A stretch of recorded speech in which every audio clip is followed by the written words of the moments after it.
Hello, everyone. My name is William Parent, and I, along with the panelists for today's presentation, serve on the executive committee of the newly established Center for Policy Studies at San Jacinto College. The center was formed to elevate the conversation surrounding diversity, equity, and inclusiveness, and raise awareness concerning civic engagement within the community we serve. Today's roundtable is the center's inaugural event and the first of many that will occur throughout the academic calendar year. The title of today's presentation is 9/11, 20 years later, an analysis of how the September 11th terrorist attacks impacted America. Our esteemed panel includes San Jacinto College government professors, Patricio Amezcua, who teaches at the North Campus, Dina Castillo, who teaches at the Central Campus, Lisa Paulton, who teaches at the South Campus, Jalai McShay, who teaches at the Central Campus, yours truly, who teaches at the North Campus, and lastly, Cody Pogue, who teaches at the North Campus. As we commemorate the 20th anniversary of the September 11th attacks, it should not be lost on anyone that from the image that is presented to you all, we have the New York City skyline. And the tallest building among the skyscrapers is the One World Trade Center. One World Trade Center was built on the site where the Twin Towers once stood. In the foreground, you see the Statue of Liberty, which is a symbol of the liberties and freedoms that we as Americans hold so dearly. As we will explore throughout today's discussion, the 9/11 attacks have challenged the very essence of our core values. And it is our hope we have a spirited dialogue among the participants of how the September 11th attacks have impacted the United States. On the morning of Tuesday, September 11th, 2001, 4 commercial airliners were hijacked by members of Al-Qaeda, an international terrorist organization committed to holy war against the United States. 3 of the 4 planes crashed into their intended targets, the World Trade Center's North and South Towers in New York City, and the Pentagon, which is located in Arlington, Virginia. The 4th plane crashed in a field in Shanksville, Pennsylvania, after a struggle ensued between the passengers and the terrorists for control of the aircraft. The 9/11 attacks remain the deadliest terrorist attack to occur on US soil in our nation's history. I would also like to mention here that one of the reasons that the hijackers targeted the World Trade Center deals with the economy, trade, commerce. The reason why the hijackers attacked the Pentagon is because that is essentially the epicenter of the United States military. It's where the Department of Defense is located.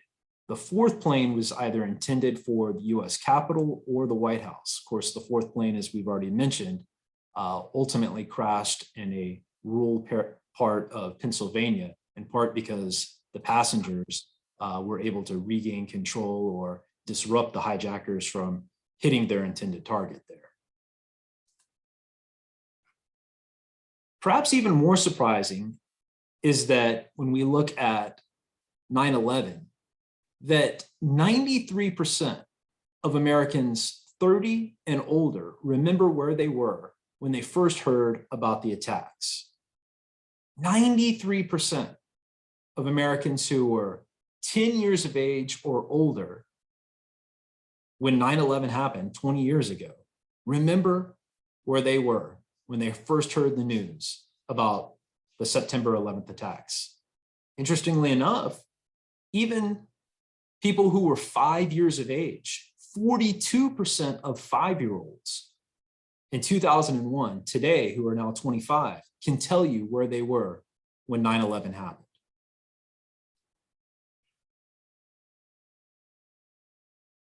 Let's not forget that when we talk about this issue of 9/11, no other event ties different generations of Americans together, such as the September 11th attacks, in terms of their historical significance upon the country and the impact.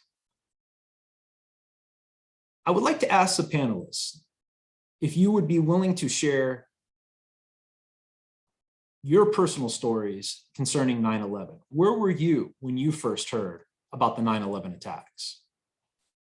Professor Paulton, would you like to get us started? Thank you, Professor Parent.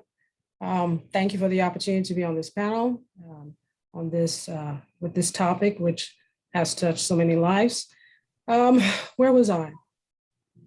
I could clearly remember going to North Campus, getting off of I-10, turning onto Beltway 8, and listening to the radio.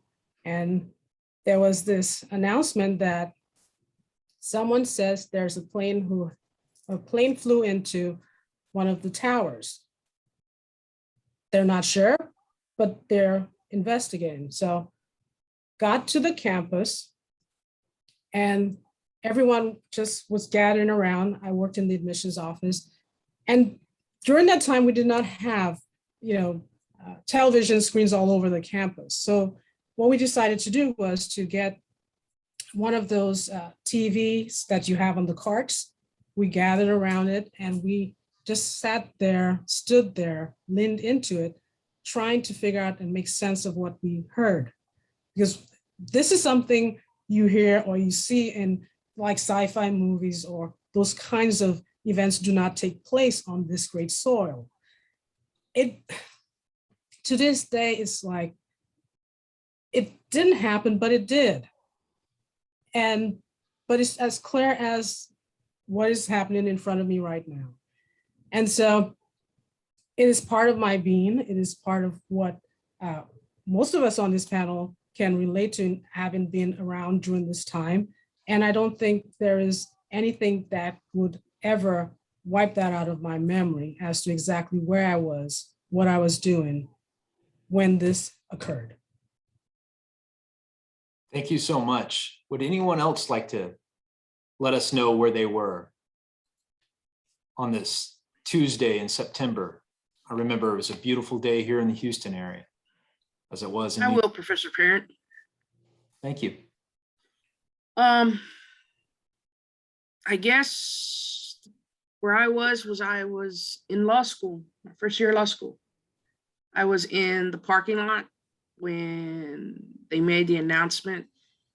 Somebody just came out of one of the buildings at Texas Southern University and mentioned, hey, the towers have been hit. And everybody just ran to their cars at that point to find out what was going on and turning on their radios.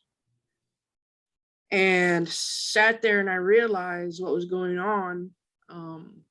My next thought was to call my cousin, who was down the street, University of St. Thomas, because she was a freshman.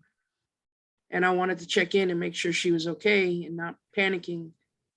And just to tell her to sit tight and to stay there in case something else happened. Because at that point, we didn't know where else they were going to hit. Thank you so much. Would anyone else like to contribute? Yeah, I'll go, Professor Parent. So I was a new teacher. I was teaching middle school, and I actually had a television in my class on the wall. And typically I would play the Today Show, but that day I had already turned it off. And my sister kept calling my phone, which was odd. I don't know if y'all remember Nextel phones. She was using the radio. She worked in the automotive industry. And so that was the way we would communicate a lot with the radio. And she was saying, turn on the TV. There, a plane hit New York City, downtown New York. And so when we turned on the television, not paying attention, to, I guess, the weight of what we were going to see, like having no clue of what was going to happen. I turned on the television. So not only did I witness the second plane, but all of my students did. And of course, I turned it into a learning opportunity. So here we were in Central Florida, less than an hour from where President Bush was. because if you recall, he was speaking at an elementary school, preparing to read to them when the attack happened. And we all knew he was there. So that really frightened me, because if they're attacking the United States, surely they're looking to attack the president. And with him being that close in proximity, it really made me nervous. But I remember giving my students an assignment, and I don't think I've ever had all students ever in all of my classes, but especially that one, but every single class I gave the same assignment. Bring in tomorrow's newspaper. If you don't have $1 for the newspaper, just tell the person at the store that you would bring it back the next day. I'll give you the $1. Or ask your parents. And every single one of those students brought in a newspaper. And I had them laminated. And because I knew that this was such a historic, life-changing event for us, and that they would need to be able to tell that story and show, you know, that would give them the grounding to be able to express where they were when that happened. And I remember the library aide, she was kind of frustrated with me. She didn't think it was a good idea. And I was like, no, these students need this. And I still talk to some of them, and they still have that laminated, you know, newspaper. I still have it as well from that next day, because I knew it was going to be like losing a Dr. King or Malcolm X or JFK. For us, it was a very huge global event that was going to really affect who we are, who we were at that time, and who we would become later in life. So that's where I was. I was a brand new teacher. Well, thank you so much for sharing there, Professor McShay. And I think you're so right. We know that 5 years ago, a poll was conducted 15 years after the 9/11 attacks, asking Americans, what is the most significant historical event to impact the US within your lifetime? And an overwhelming majority of Americans referenced 9/11, just like you said. So you had the foresight to understand in real time the impact of 9/11 that it would have 2 decades into the future. And most likely for the rest of our lives, and anyone who was old enough to remember that fateful day. What about Professor Pogue, Professor Amezcua? Would you like to share your experiences, where you were when you first heard about the 9/11 attacks? I can jump in real quick. I was having breakfast before going to the gym, and I was watching the Today Show, like Professor McShay.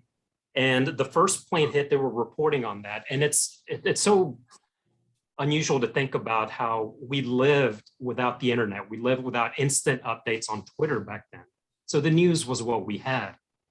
They were reporting that this plane had accidentally crashed into the first building in the World Trade Center. Accidents happen. I didn't think that much of it. I left to go to the gym, and by the time I got to the gym, the second plane had hit. And that's when just everything changed for me. The feeling that I can't shake 20 years later is just this feeling of numbness, where there was no way to know whether the next attack was the last attack. The news started to trickle in that another plane had hit the Pentagon. I don't know if y'all have seen the footage of the members of Congress being just rustled out of the Capitol because they thought that was the next target. The plane that went down in Shanksville. The feeling that this was happening on our soil, not some far away Middle Eastern place or just somewhere far away, that this was happening here. To think that we live in a city with big, tall buildings too, were we the next target? I just can't, this many years later, when I just put myself there again, it's just this numbness of just this, things are never going to be the same like they were on 9/10. Such a great point there. You referenced how you were watching television, and a majority of Americans were. Something like 90% of all Americans first heard about the news of the 9/11 attacks through television, and to see our media landscape completely transformed 20 years. If an event of that nature were to occur today, a significant portion of Americans would get their information online through social media as opposed to television.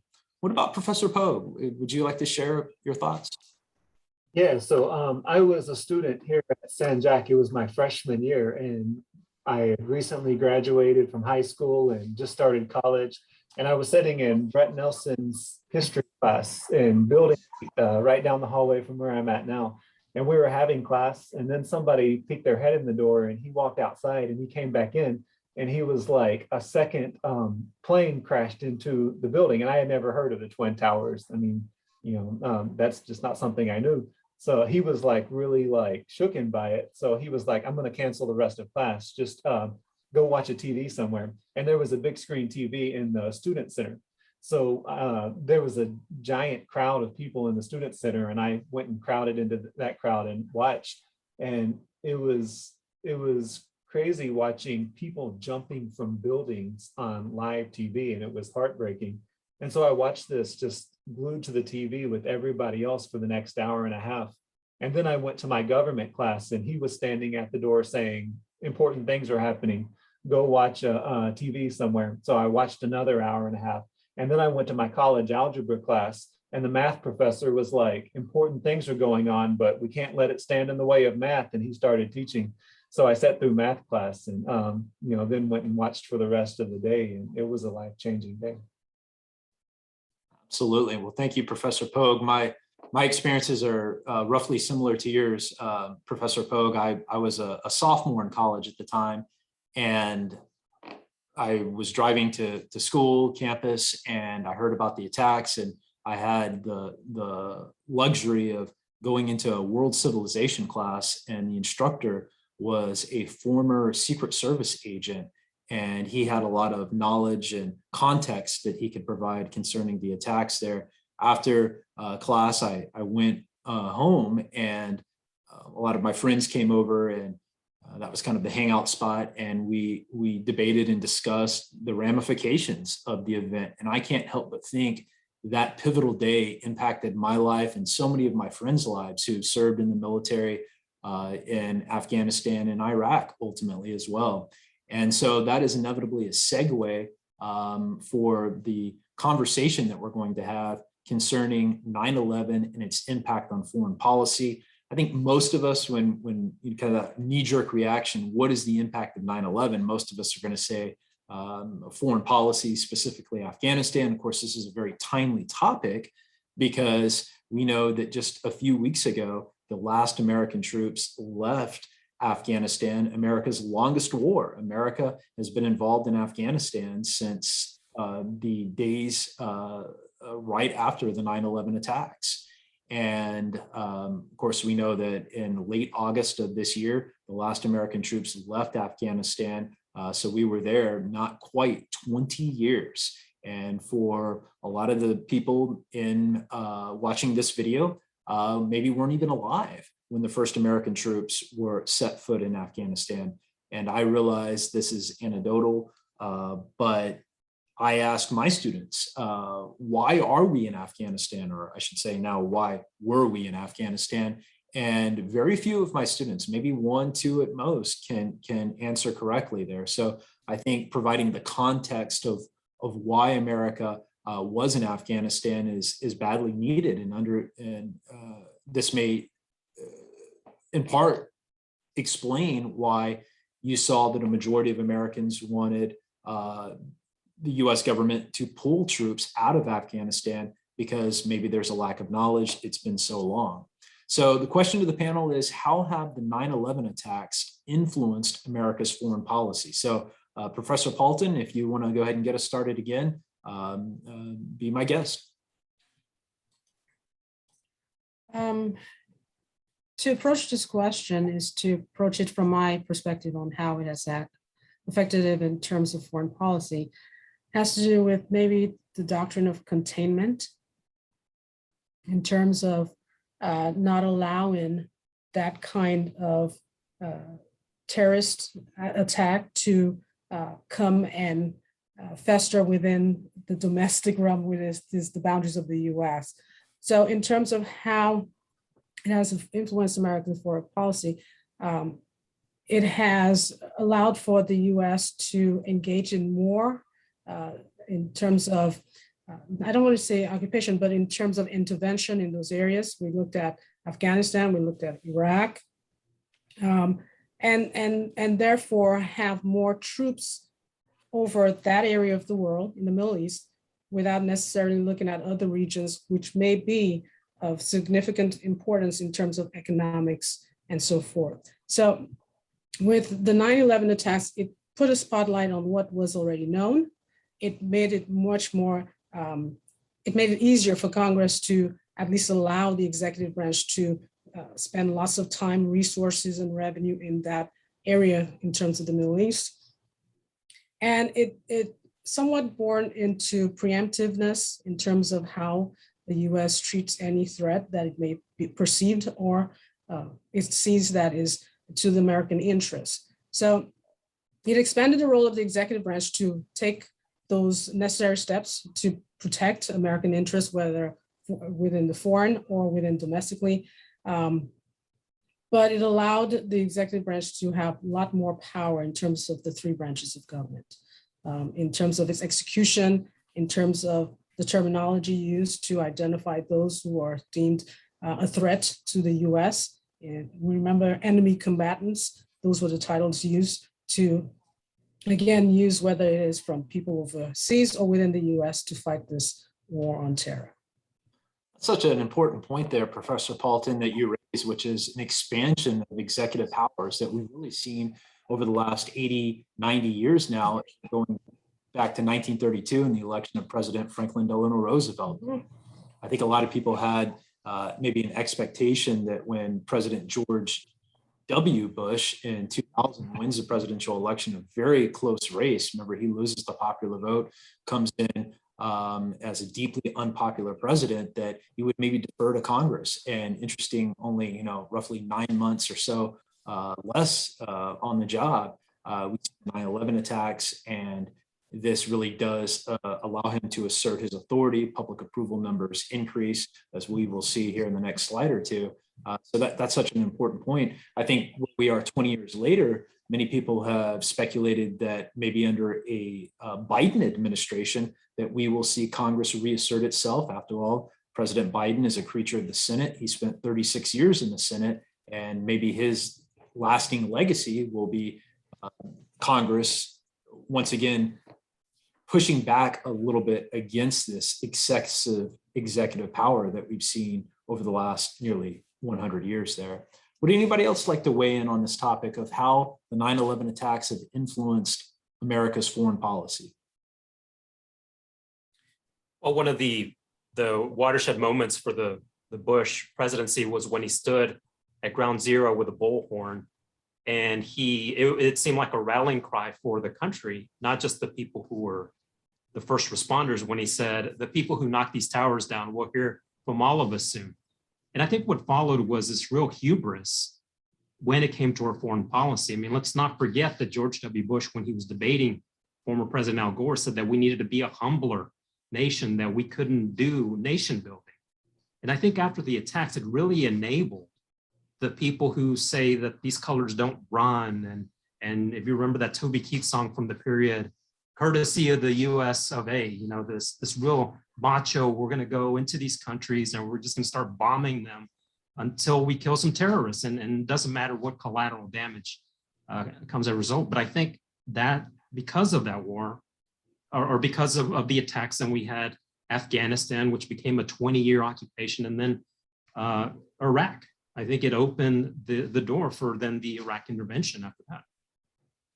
Absolutely. That's such a great point there, Professor Amesqua. You reference public approval numbers. I believe in the days and weeks initially after 9/11, President Bush had approval numbers of around 86%. No modern president comes even close to that. In fact, a lot of presidents are happy if they're not underwater, meaning that they have over 50% approval numbers there. So it's interesting that it takes the worst terrorist attack on US soil to see approval numbers over 80% there. Would anybody else like to contribute to this conversation of how 9/11 has impacted America's foreign policy? And once again, Yes, sir. policy, I'm sorry, go ahead, Professor McShay. Oh, yeah, I was saying, I wanted to jump in there. I'm just reminded of the how expeditiously actions were taken after the attack. And I remember Congresswoman Barbara Lee from Oakland, California. I remember her comment and I remember her no vote. And I always wanted to discuss her no vote because I remember how she had, her life was threatened and she got all this nasty mail and, you know, threats and stuff. But she stood on a principle in regards to foreign policy, in regards to the authority of the president, as Congress basically wrote a blank check. And I think that's what she called it. She said it was a blank check for the president to attack anyone, anywhere, at any time, without any regard to the long-term effects on foreign policy. And we ended up the last 20 years seeing just that. And we've seen so many broadly applied powers come to pass, many of which, when you speak to experts, government, people who've worked in the federal government, high level or low level, they'll talk about the effects of the application of those overly broad powers. And now we're seeing the residual effects as we close out this 20-year chapter in Afghanistan. So that's something that definitely comes to mind for me, was the Congresswoman's comments regarding the powers that were given to the president, that were granted to him at the time. And they're still legally in play. Professor McShay, I love your insight there because you're referencing about the formal declaration of war and how our involvement in Afghanistan, we don't have a formal declaration of war. The last time we had that, of course, was World War II. It's only happened 5 times in our nation's history. And once again, it adds to this argument of excessive executive power there, a blank check, like you mentioned there. Such a great point. Professor Castillo, Professor Pogue, would you like to weigh in on how foreign policy has been impacted as a result of 9/11? Of course, foreign policy refers to the goals and objectives of a nation's external goals there. So the techniques of how we achieve those external goals. Yeah, I'd like to comment that one of the things that it did was enable the military industrial complex to get up and running again. For a long time, they had been stagnant because we weren't in any major conflicts. So there wasn't new materials being built for our military or anything like this. But when 9/11 happened, boom, the industry started growing again. New planes, new drones, new guns, everything was new. We had to get it done and we had to get it done fast. And it enabled the military industrial complex to start and grow and grow and grow and grow, which enabled us to stay over there longer, because the more we made, the longer we could stay. But in essence, it also kind of hurt us because the first things that came out really didn't protect our guys. And a lot of our men came back hurt because of it. But yet, it helped the economy, but it also hurt when it came to people, because of the mere fact that everything was tested fast and, oh, okay, well, it's a flaw, it's a fluke, it'll come out every other 20 or so, 20,000, so we don't have to worry about it.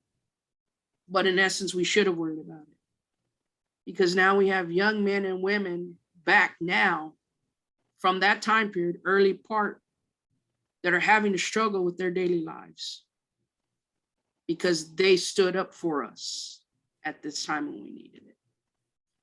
Great point there, Professor Castillo. And of course, you referenced the deaths in Afghanistan, over 2,000 deaths. over 3,800 contractors, US contractors killed in Afghanistan, over 20,000 Americans wounded, in some cases severely wounded. I want to go back to your first point there, which was the military industrial complex. Of course, this is something that outgoing President Dwight D. Eisenhower back in 1961, 60 years ago, warned the country. And of course, Dwight D. Eisenhower was a two-term president, and before that, he was a famous general during World War II. And what better president to warn the American people about how you had this very close relationship between the military, between defense contractors, and members of Congress, and how all three entities benefit from an increase in military expenditures. And essentially what he was warning the American people was that he had a background in the military, and yet there was an immense amount of pressure on him to increase the amount the country spent on the military. What would happen in the future if you had a president who maybe didn't have a background in the military? Would they feel even more pressure to spend money on the military? And of course, we know that the United States of America spends more on its military than any country on earth. The United States military spends the United States government spends more on its military than any country on planet Earth. In fact, we spend more money on our military than the next 15 countries combined. For every dollar this country spends, roughly 39 cents on the dollar goes towards the military. Because you were mentioning the money, we spent last year in Afghanistan close to, I had to pull it back up, friends and I were just talking about this, close to $110 billion last year in Afghanistan. Basically $300 million. I want to say, was it a day in Afghanistan over the past 20 years? Like we could wipe out student loans 100 times. For the cost of this war. And that's just the financial cost. And I think people really need to look at that, the financial cost of this war. And I'll yield there and hopefully be able to share more later. Absolutely. Well, thank you so much, Professor McShay. And great point there, $110 billion just last year alone in Afghanistan. And I think a lot of people would maybe perhaps make the argument, is that money better spent in our own backyard there? And perhaps that helps explain one of the reasons why candidate Trump was successful in 2016. Essentially, he ran on an isolationist policy when it comes to foreign affairs there. Professor Pogue, would you like to add to the conversation? Yeah, I think this was the beginning of a big change, a big generational shift in how Americans kind of viewed our foreign policy objectives. Coming out of the Cold War in the 90s, I think there was this kind of celebration that Americans were the good guys and we had just won the Cold War and taken freedom to the world and all of that sort of thing. You know, there was a book in the 90s called The End of History that was like, all that's left is for America to take freedom and democracy to the rest of the world. And there was kind of this idea. And then this happens. And I think it started this generational divide where a lot of the older generation is like, they hate us because we're free. But a lot of younger people started to question, why do they hate us? It doesn't make sense to say they hate us because we're free. What did we do to them? Are we really taking them something that they want? And then over the next 10 years, we see things happening in Iraq and Afghanistan that we're not always proud of. And I think that ultimately has kind of led to an idea of foreign policy that is less interventionist, that maybe we shouldn't be trying to take something to the rest of the world, that maybe kind of leaving them alone is the more desirable thing. Excellent point there that you raised. Of course, we have the end of the Cold War in 1991, and then roughly a decade of peace, and how this has fundamentally transformed our lives over the last 2 decades. I would like to give some additional context about 9/11 and our involvement in Afghanistan. Of course, I know we have a couple of government professors here on the panel who moonlight as history instructors on the side. And feel free to jump in, but we know that as a result of the Cold War, this is an ideological struggle between the United States and the Soviet Union. And we see that the Soviet Union invades Afghanistan in 1979, and they're trying to spread communism. Of course, the domino theory stipulates that if communism is allowed to take root, it will spread like wildfire. And next thing we know, communism will be on our back doorstep there. And so in 1979 and throughout the 1980s, the United States of America supported the freedom fighters in Afghanistan, what we refer to as the Mujahideen. And this is when the United States military was friendly and supported individuals like Osama bin Laden. Yes, I know, I think a lot of us take a step back and scratch our head and say, wait a second, you know what? The US government was in bed with Osama bin Laden, and that's absolutely correct. There's an excellent movie called Charlie Wilson's War. I would encourage everyone to watch that movie there. Tom Hanks stars as Charlie Wilson, who was a East Texas congressman who was influential in securing billions of dollars for the Mujahideen who were fighting the evil empire, in this case, the Soviet Union. We're probably all familiar with the old saying, the enemy of my enemy is my friend. Well, America's enemy at this time is the Soviet Union. Thus, our friend is the freedom fighters in Afghanistan who were fighting the Soviet Union. In 1989, the Soviet Union leaves Afghanistan. And Afghanistan is a landlocked country that lacks many natural resources. It has next to no infrastructure. So America didn't have any vested interest in Afghanistan, and we left. This created a power vacuum. A lot of those freedom fighters who had honed their skills on the battlefield fighting the Soviet Union now turned their attention to controlling the government. And this was a 7-year struggle. And by 1996, the Taliban is the government that controls Afghanistan. These are those former freedom fighters who had fought the Soviet Union, who were friendly with the US. And over the next 5 years, they will allow Al-Qaeda, an international terrorist organization, to use Afghanistan as a safe haven to plot and carry out the 9/11 attacks. So the reason why America goes into Afghanistan to remove the Taliban from power in the fall of 2001, just a few weeks after the 9/11 attacks, is to prevent Al-Qaeda from continuing to use that to carry out future attacks against America and her allies there. Of course, the Taliban was toppled relatively quickly. And at that point, the attention turned to guerrilla warfare and trying to root out leaders, top leaders within the Taliban and Al-Qaeda. And essentially, that's where we've been at over the last 20 years with mixed results, many would argue. I'm going to go ahead and pivot here to the next slide. And I think at first, a lot of us say, well, what exactly is the impact 9/11 had on domestic policy? But if we look no further than the slide in front of us, we see that it is an image of the US Department of Homeland Security. In 2003, the Department of Homeland Security became the 15th cabinet level department created. Cabinet level departments are created whenever they're seen by Congress a need for such a creation of a department there. And the Department of Homeland Security was supposed to prevent future intelligence failures such as 9/11 from happening again.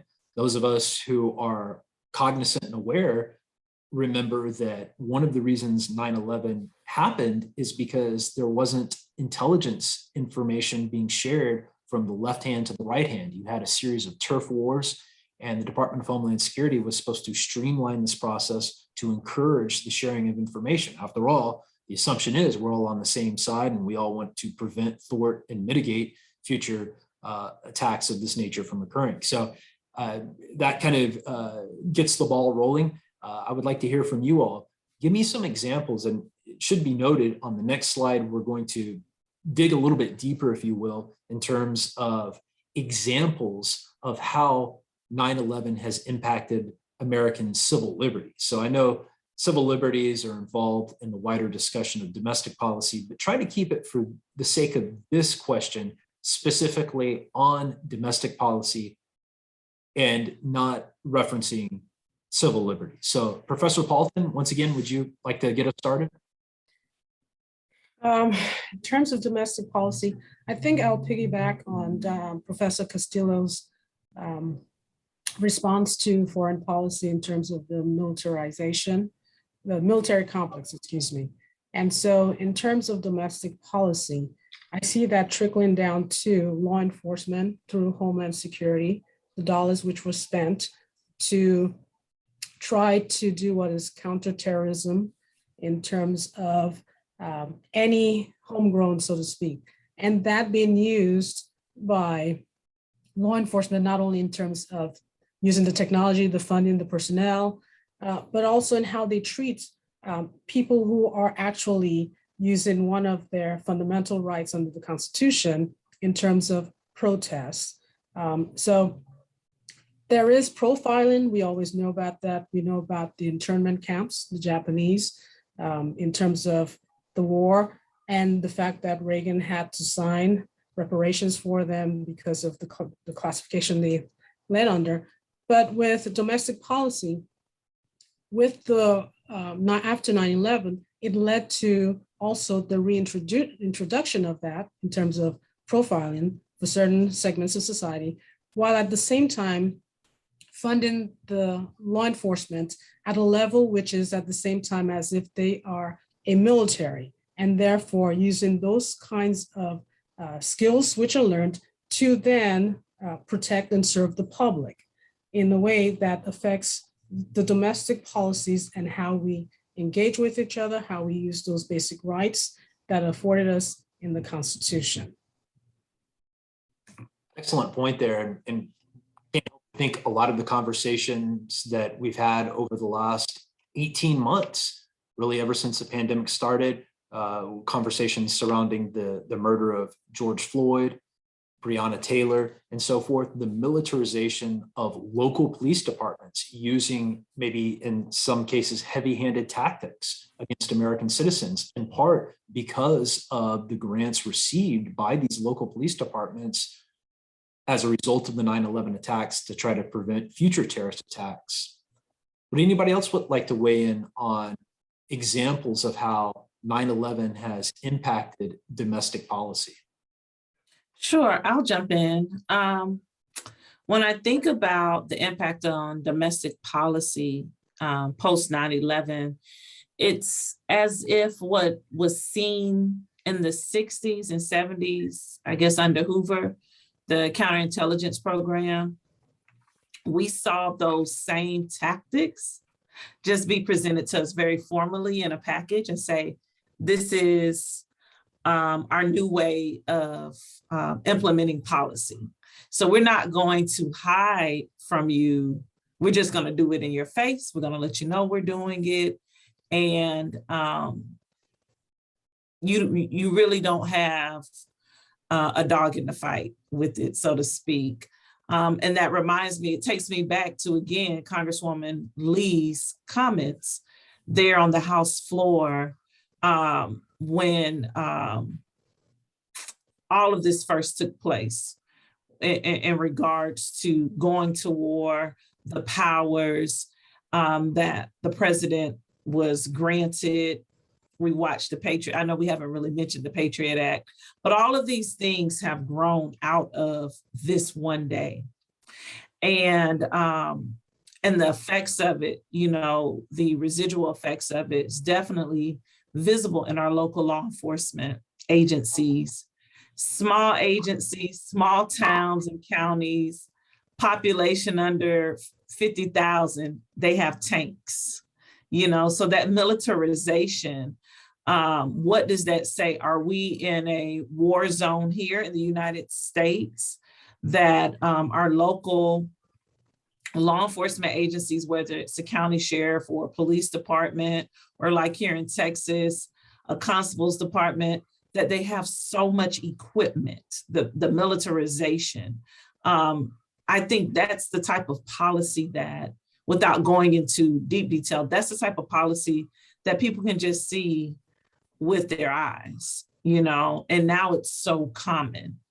I think it has desensitized society a bit because it's so very common. It's so in your face. It's It's our normal now. Absolutely. And I think that's part of the larger argument of perhaps maybe defund the police. And of course, we're not, in most instances, we're not talking about eliminate a police department's budget, but siphon some of those funds to maybe social services and so forth. And is that the best use of tax dollars ultimately? Great point there. Would anybody else like to contribute? Yeah, I think it's a little bit different, but I think this whole thing kind of, we talk about how we were all united on 9/11 and, Congress stood there and saying, God bless America, but it also divided us in a way. George Bush at one point said, you're either with us or you're with the terrorists. And I think that whole thing created this kind of mindset that already existed, but it forced this us versus them kind of thing. Where if you didn't fit American values or what has traditionally been thought of as American values totally, then you are essentially with the terrorists. So there were a lot of people who were Muslim who had lived here for a long time, or maybe not even Muslim, just from the Middle East, or maybe not even there, maybe from India, but they had dark skin. And they talk about how they put American flags out on their house and they did everything they could to try to appear patriotic. But no matter what they did, they were still basically hunted down. They were still victims of, domestic attacks and bullying and hatred in so many different ways. And I think that's kind of morphed into a lot of different things over the years. I think immigration, up on the screen, is the Department of Homeland Security. There's this idea that we're under attack by people coming across the border. When the George Floyd protest happened, there were a lot of people that were saying this is an attack on our cities. And I think it kind of created this language by a group of Americans that anybody who doesn't fit this sort of traditional American patriotic narrative is attacking us in some kind of way. And that's infiltrated so much. I think that one of the big things that kind of led to was Donald Trump being president. A lot of people who felt that America was under attack in some way voted for Donald Trump as sort of a protection against that. And I think that kind of starts in a way with the rhetoric after 9/11 that you're either with us or you're with the terrorists kind of idea. Next point there, Professor Pogue, and I can't help but just remembering initially after the 9/11 attacks, we saw in news reports many Sikhs who were attacked. And of course, let's go ahead and address the elephant in the room, that when we acknowledge the 9/11 attacks, we say that this was obviously a form of terrorism. And some people use the term Islamic terrorism. Let's be abundantly clear about this. The values that the hijackers were operating off of were not consistent with Islam, which is a peace-loving religion. And if we want to be abundantly clear, forms of terrorism have been carried out for all the world's major religions. So this is not just indicative to Islam. So that's such an excellent point. We will delve a little bit deeper on the next slide, talking specifically about civil liberties and the impact 9/11 has had. Professor Castillo, Professor Amezcua, would you like to add anything to this conversation? I'll jump in. I agree with what Professor Pogue said, that it in many ways poisoned our politics, and it created this distrust, at least between the parties, that's still there today. Because as y'all were speaking, I was thinking back to the Bush presidency, and yes, he had these astronomical approval ratings, and he had, I think, both parties on his side. The authorization to go into Afghanistan, I think, had a lot of support, minus Barbara Lee. But then I think he squandered that. I think that he then pursued, I think, if I recall, the tax cuts and privatization of Social Security. He exploited the 9/11 tragedy at the 2004 convention, holding in New York with the imagery and iconography of 9/11. And I think that a moment that could have really set us off in this new era of post-partisanship instead has created this wedge that is still very much alive today. Excellent point there, Professor Mesqua. I can't help but think about the 2002 midterm elections that occurred just a little over a year after the 9/11 attacks. And of course, we know President Bush is a Republican. And even though he wasn't on the ballot, members of his party were. The control of the House of Representatives, a third of the US Senate were up for re-election. And actually, Republicans were able to gain seats. And it was only the third time in our nation's history since the Civil War that the president's party was actually able to gain seats as a result of a midterm election. And typically, the president's party doesn't do well in midterm elections. Typically, the opposition does. And that's actually the first time the Republican Party was able to gain seats. We know that in 1934, under Franklin Delano Roosevelt, a Democrat, 1998, Bill Clinton, also a Democrat, Democrats were able to gain seats. This was the first time the Republican Party was able to do that. Also, 2004, President Bush is able to win re-election, defeating the Democrat John Kerry. And if you go back to 1988, only once since 1988 has a Republican won the popular vote and a majority of electoral college votes. Of course, we understand that that's how we determine the selection of the president, is whoever receives a majority of electoral college votes. Still, nonetheless, George W. Bush is able to win the popular vote in 2004, and he does incredibly well with female voters. He did not win the female vote, but he came within 3 percentage points. And the differences of how men vote compared to women is what we refer to as the gender gap. And typically, men are more likely to support the Republican Party, women are more likely to support the Democratic Party. And George W. Bush, in part, did better with female voters because female voters had this perception that George W. Bush and the Republican Party would do a better job at keeping them safe and prevent a future terrorist attack from happening on American soil there. So I think that's absolutely fascinating that you referenced how kind of the political strategy, if we get, a little bit behind the numbers and inside baseball, if you will, and kind of discuss the strategy initially after the 9/11 attacks, the 2002 and 2004 elections there. Professor Castillo, would you like to add to this conversation? Yeah, to me, one thing that I did realize and did notice during that time period is that it enabled our politicians to use fear to get elected.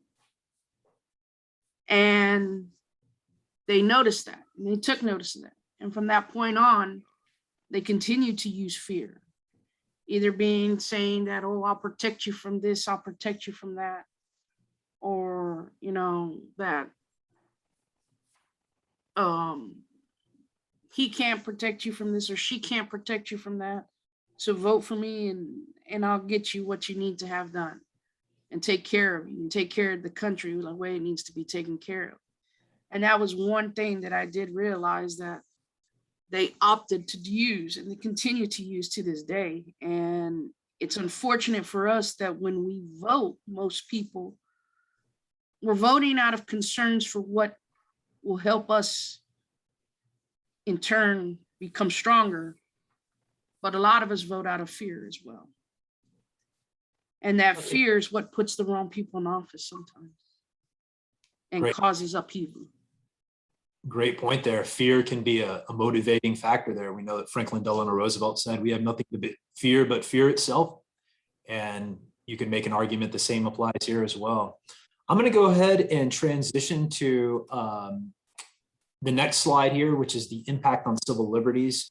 And I'm not trying to put words in anyone's mouth here, but at least from my own personal opinion, I think you could make an argument that the biggest, longest lasting impact of 9/11 won't be on domestic policy or foreign policy, but on American civil liberties because of the slippery slope that we seem to have embraced.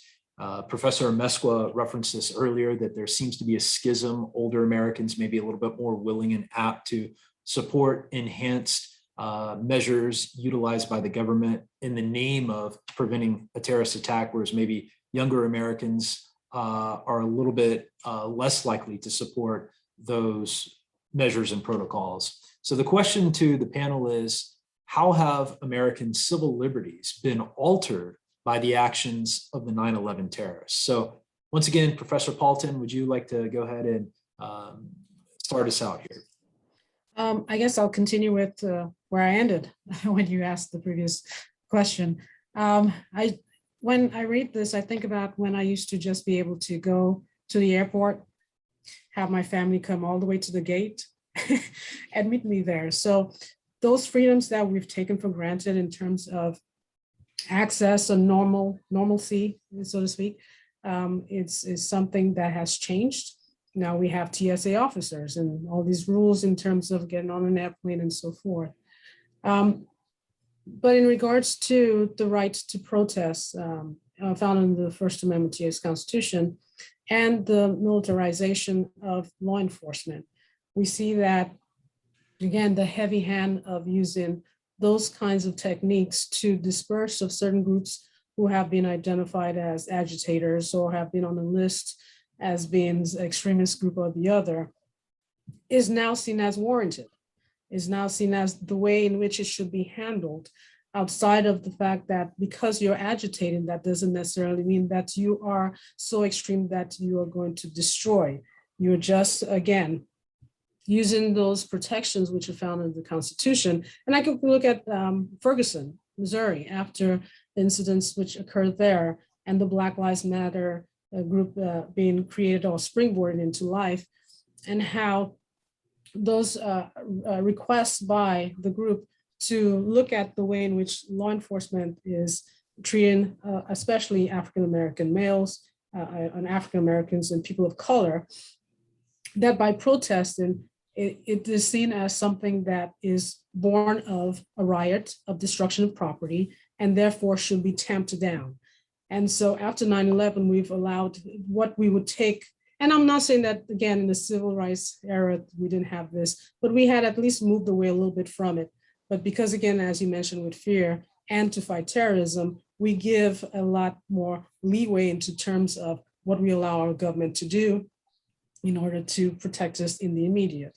And we can sometimes give up those civil liberties, or we turn a blind eye to those areas in the US or those populations who are being affected the worst by it, because it does not affect us right away. We do not see that it is important to us to be of concern as to why it is being stripped and is being heavy-handedly handled that way. And so that is one of the things I think in terms of civil liberties, that part, the First Amendment to US Constitution, the freedoms and the affordability, which is given to those who are able to, who are supposed to be able to use it, is now being looked at as something that can be qualified based on how we view the role of law enforcement and protecting us from so-called terrorists. Great point there. When we reference, obviously, the First Amendment to the US Constitution, freedom of speech, freedom of the press, freedom to assemble, right, to petition the government for redress of grievances there. And what is the lasting impact of 9/11 on our civil liberties? And I don't know if we as a society have essentially found our voice. On one level, I think we all want to be safe and secure. On the other hand, how much do we give up in the name of trying to prevent a terrorist attack? Does anybody else want to contribute to the conversation? Yeah. Basically, when I come to this point in my classes, I remind my students to be careful what they say on their phones, cell phones, and be careful what they send to their significant others on their cell phones. And they ask me, they go, why? I said, because you're being watched. Whether you like it or not, you are being watched. There's certain terms that the government looks for when you're in your conversations or in your texts. And once they see that, they flag it. And they're like, no, Ms. Castillo, that's not true. And I'm like, yes, it is true.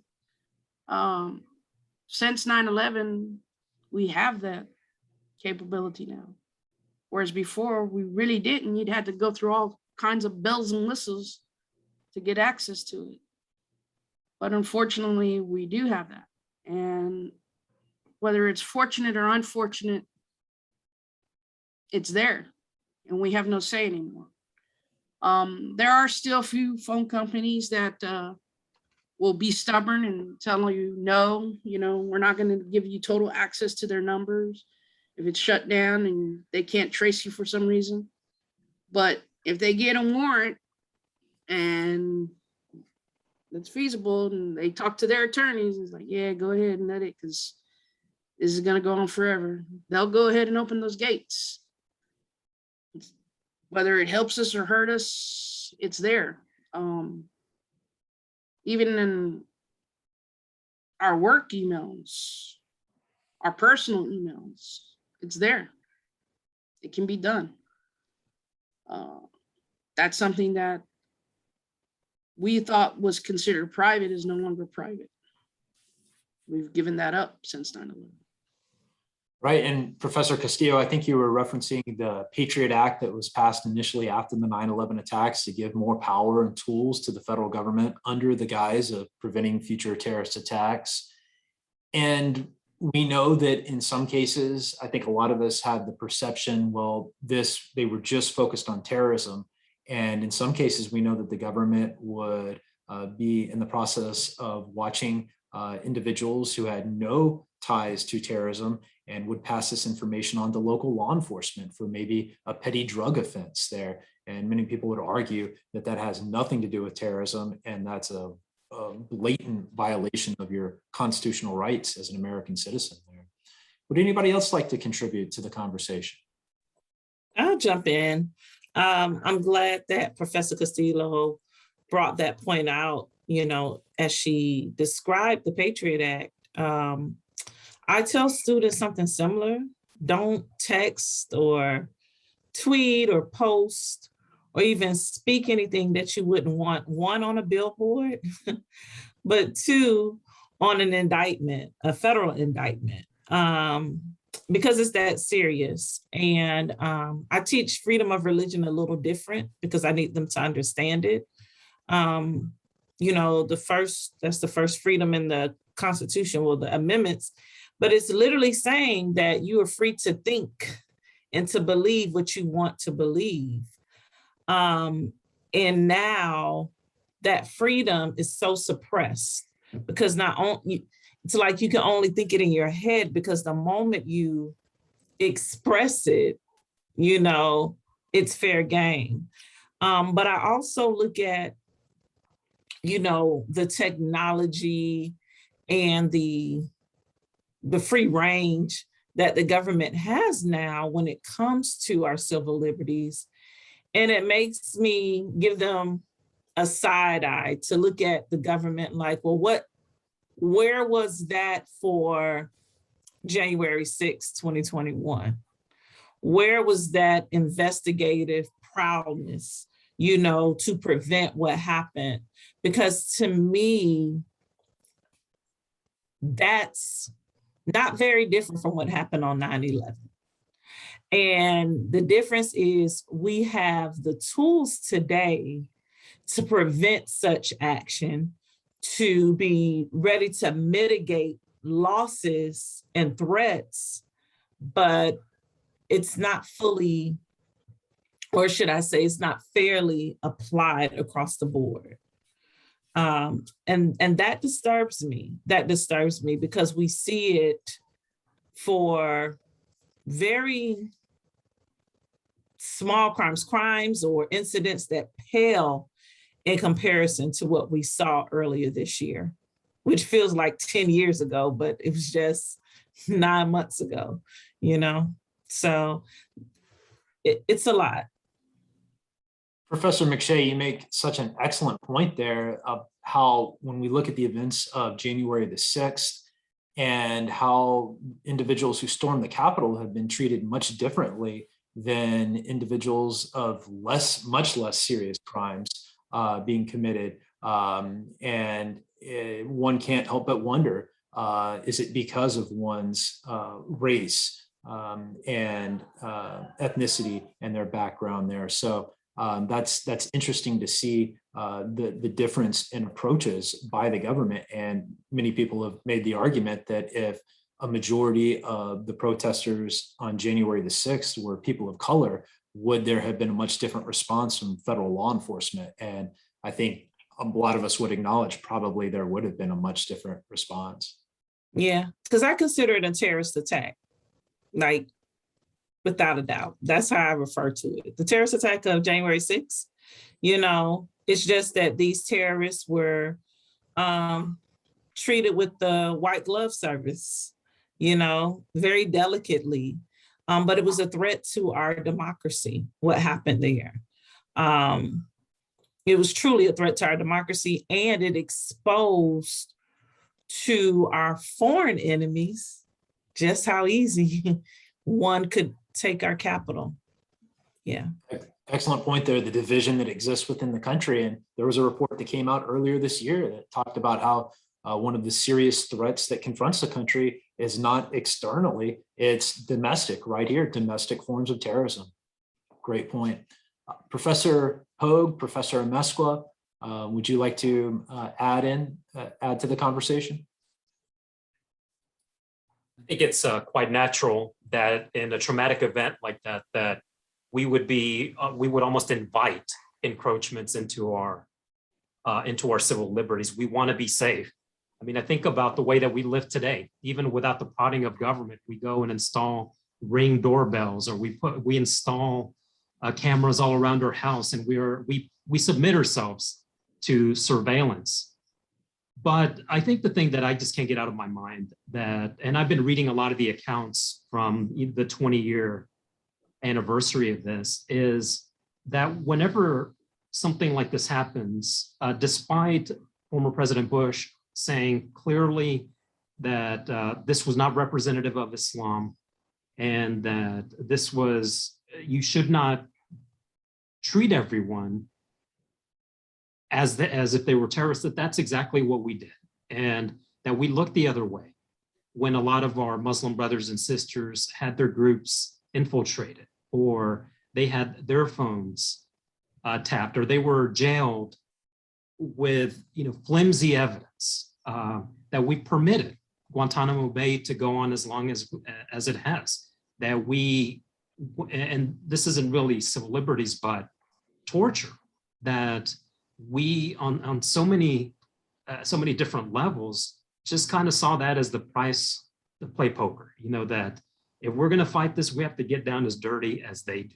And I guess I'm dating myself a little bit, but I remember the pictures that came out of Abu Ghraib, and just some of the other things that were documented, waterboarding, the acceptance of tactics like that to keep us safe, are just really heartbreaking things to imagine our country actually accepting. Great point there. Professor Pogue. Yeah, it's kind of as everybody's already said, the 14th Amendment protects equal protection under law. So we're not supposed to discriminate based on race or any kind of characteristic like that. But we got it into our minds that terrorism is something that Islamic people did, and that's what America told itself. And so we have an entire group of people that were automatically suspect. And even recently, you had people like Ilhan Omar running for Congress, and those same attacks came up. People saying she's a terrorist, even though she's clearly not.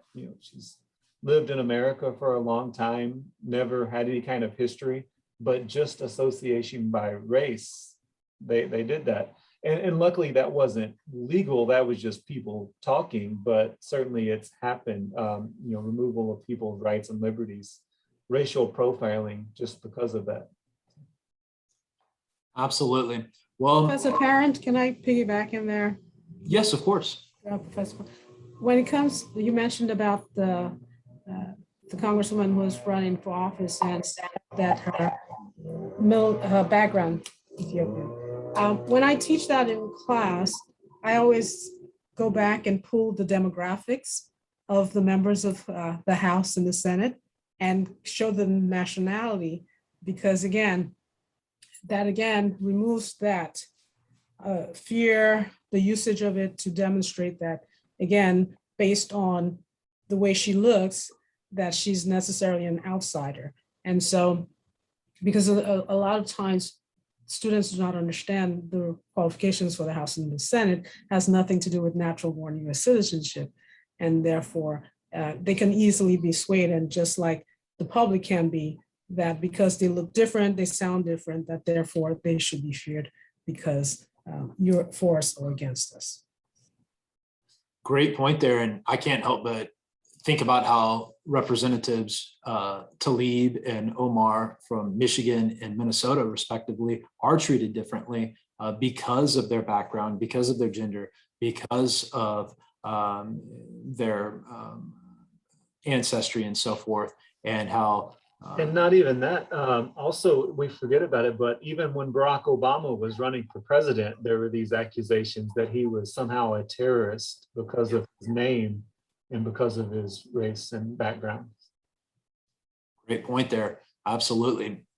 We're going to, in the interest of time, come to the last slide here. And here at the Center for Policy Studies at San Jacinto College, I think it's important for us to end on a positive note, how to reduce extremism.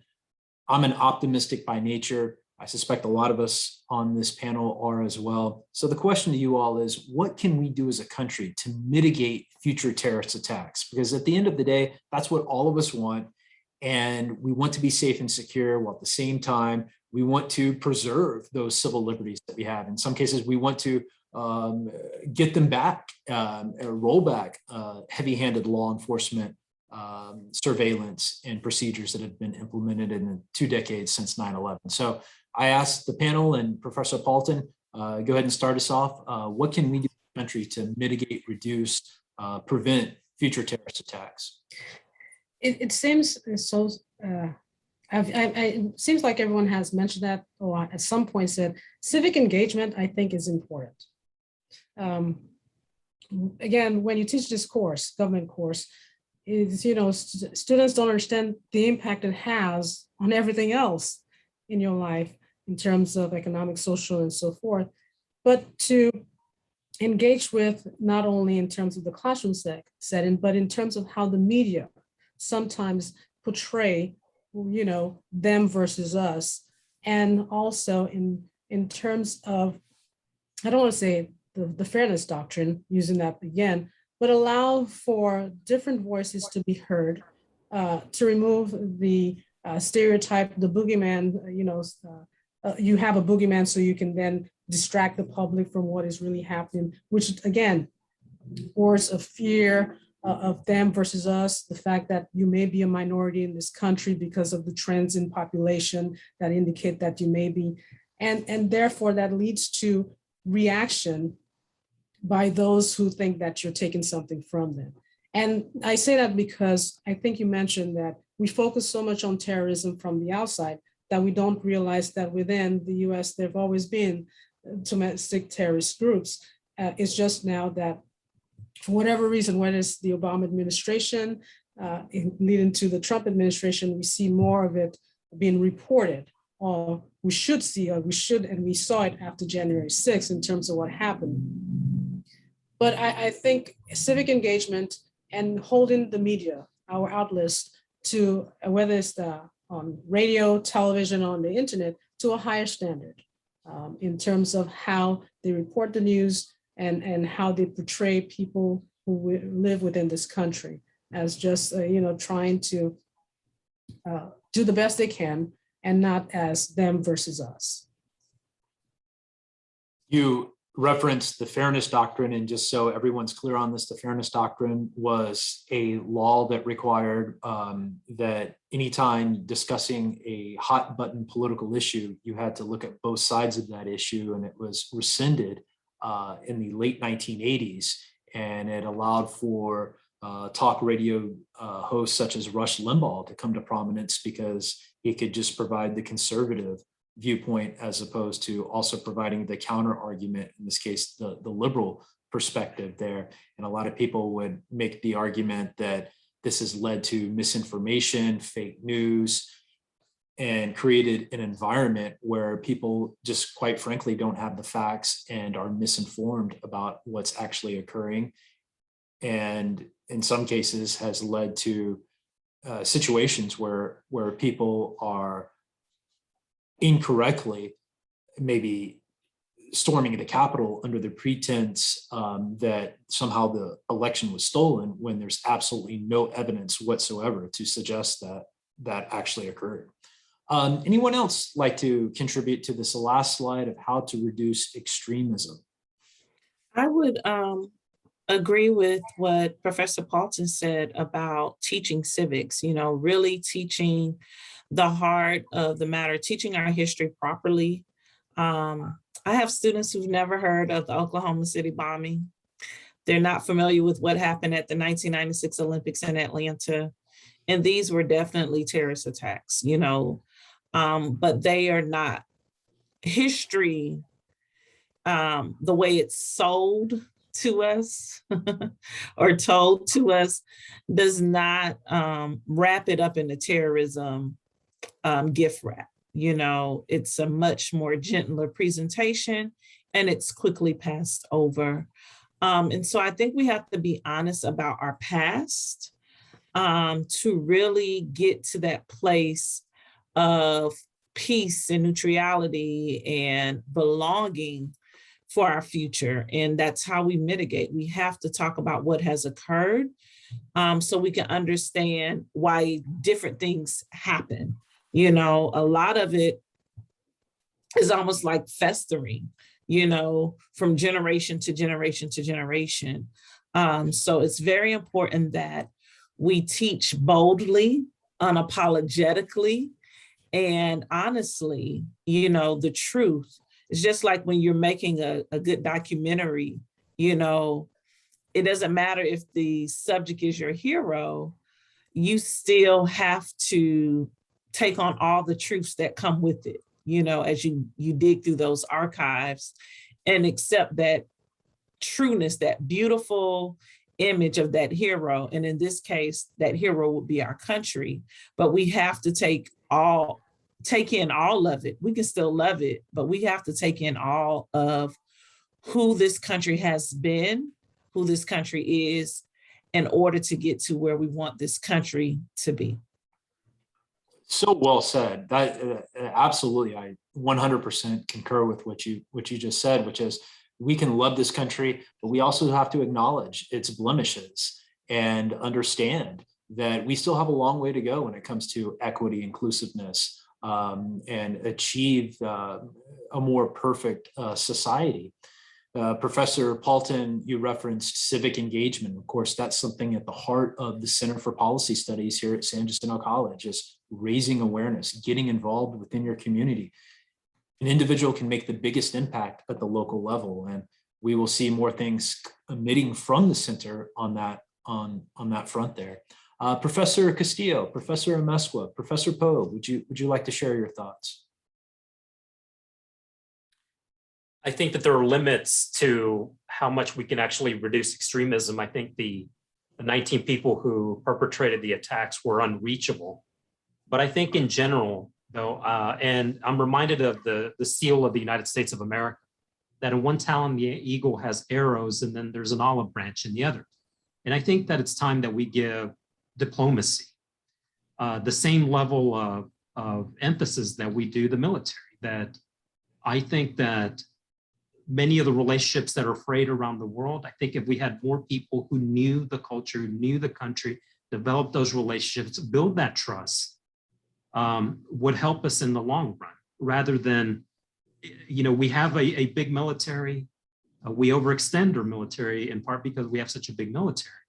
How about maybe moving some of those responsibilities to diplomats and people within the State Department? The pandemic gives us a great opportunity to help the rest of the world, the global community, and perhaps start to repair some of those relationships. Professor Amezcua, you referenced the State Department, and it's interesting, the State Department oftentimes has what we refer to as negative constituents, people who are openly hostile to the State Department's goals and functions. But I absolutely agree with what you're saying in terms of winning the hearts and minds, promoting democracy. And I think on some level, we are hurt by this notion, this idea that America says one thing, but it does another. And we need to be more consistent in terms of denouncing dictators and giving people more opportunities, economic opportunities. We know that in many cases you have, say, a madrasa, which is a religious school that basically brainwashes and indoctrinates many of the people who go there. And instead of teaching them real world skills that allow them to land a job, they're simply reciting the Quran, which is the holy text within Islam. And unfortunately, in some cases, they have this belief in many cases that the US is the source of all of their problems and ills, and they are seeking some sort of revenge there. So education, I think, is at the forefront, winning the hearts and minds, being consistent there. You're gonna probably win more people over through diplomacy as opposed to brute force. And maybe the long lasting legacy of 9/11 is we tried kind of the tanks and the gun approach and kind of this heavy-handed response. Maybe it's time to pivot there. We'll have to see in years and decades ahead.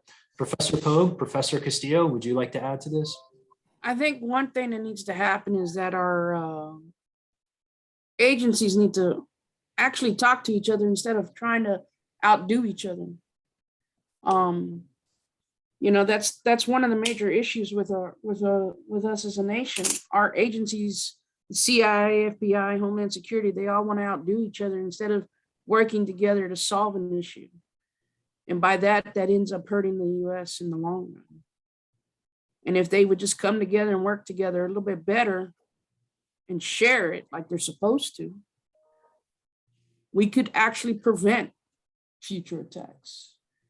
We could actually change what could happen. And once that gets achieved, I think we as a nation would be able to stand a little bit better. Absolutely. And of course, the Department of Homeland Security hopes to achieve that. Professor Pogue, I'll give it to you here. You have the last word. Yeah, well, kind of like several people have said, you know, terrorism is basically what happens when you have people who feel that they are mistreated by a government and they're powerless to change it through peaceful means. So they feel like they can't vote to change their situation, so they take violence into their hands as the alternative. And sometimes that's people in other countries who feel that they're mistreated by America in some way, and they don't have a vote because they live there. And sometimes it's people here who feel that they are mistreated in some way, and they feel like their vote doesn't count. So I think what we have to do is figure out why they think they're mistreated and why they think they're powerless to fix it through other means. And sometimes that's going to be a really hard thing to figure out why they feel that way, and even harder to figure out how to solve this in some kind of just way. But I think that's kind of the only option to stop it before it happens, other than having the FBI and the CIA do all of their part. So, yeah. Absolutely. We look at this problem of playing the long game in the sense that groups like Al-Qaeda, they are planning 100, 200, 500 years in advance their strategy. And they essentially have the luxury of time, you could argue, on their side, whereas we have one administration to the next every 4 or 8 years. And we need to take that step back and take that long game approach and understand that this is an opportunity maybe to reset and engage in a different path forward than what we've maybe tried over the last 20 years. We'll go ahead and end it on that note. Thank you once again, everyone, for listening to our esteemed panel here today. My name is Professor William Parent. Center for Policy Studies at San Jacinto College will be coming out with more of these discussions throughout the academic calendar year. I hope you will watch and come to our events once we're back in person. Thank you so much.